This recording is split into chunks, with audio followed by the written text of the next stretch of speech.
Coucou, mbote la bande nyonso bozolanda voice oyo komona chaîne go ministre de la vérité na présente ka émission na bino tolobela ba congolais na chaîne na bino totonga Congo sur YouTube.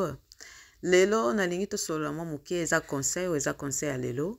Conseil ya lelo ezali boye yo ndeko na ngai oyo zaka motea mabe sur ndeko no mo congolais. Oko préférer oteka ndeko no congolais pas étranger. Oko préféré étranger nyokola ndeko no congolais.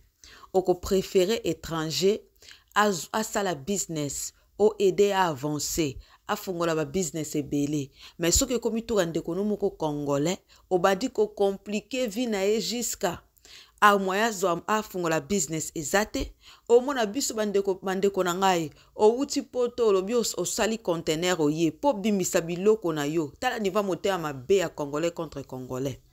Bako charge au montant moko je ne sais pas.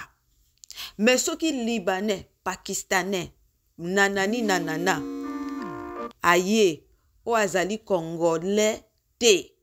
Yo kande bako négocier na ye. Donc congolais ko préféré, libanais a trichaka. Libanais landaka loi na biso ndenge sengeli te po yeba kabela ke mwa saki loso, mwa sukali, mwa miliki na fin de l'année wana, ba ko kabele mwa nini na soso mwa nini et ça là est bien. Mais ndeko ne moko congolais so bandi business, alingi avancer ba ko charger au montant oko lela. Eza motema mabe.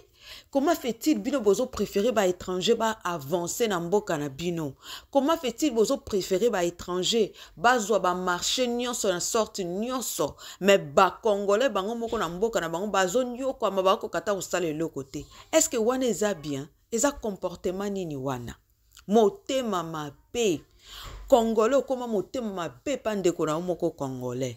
Okolinga ko supporter business ndeko no congolais te. So kaza muto motema no elinga nde okendo supporter ye. Mais so ko moni business amuninga na ndeko no congolais, obandi déjà ko lokae, obandi déjà ko prononcer malo mabe sur ye, obandi déjà ko lobe ko simbate, real ngabisa kuna akanisi azanani, ye nani yango, akanisi leki batu, afungole loko boye, asale loko boye. Mais so keza libanais, ya, kene na magasin libanais moko pakistanais moko za na kwa ate ka mafuta, ate ka kwa nga bien. Ate kakanini songolo pakala mais ce ndeko no congolais yo kaniko zakana maloba ma pelikola ndeko no congolais mais pas ba étranger minu nyonso libanda ko sekaka lokola bolole lokola zoba lelo ba étranger ba koma ko bimana basi o basaka business na mboka na biso Congo pona nini po ba zwa biloko liboso tamba osomba biloko anko ba komo bimana ba indien ba pakistanais ba nani ba osakana na manzoto na bango. Pourquoi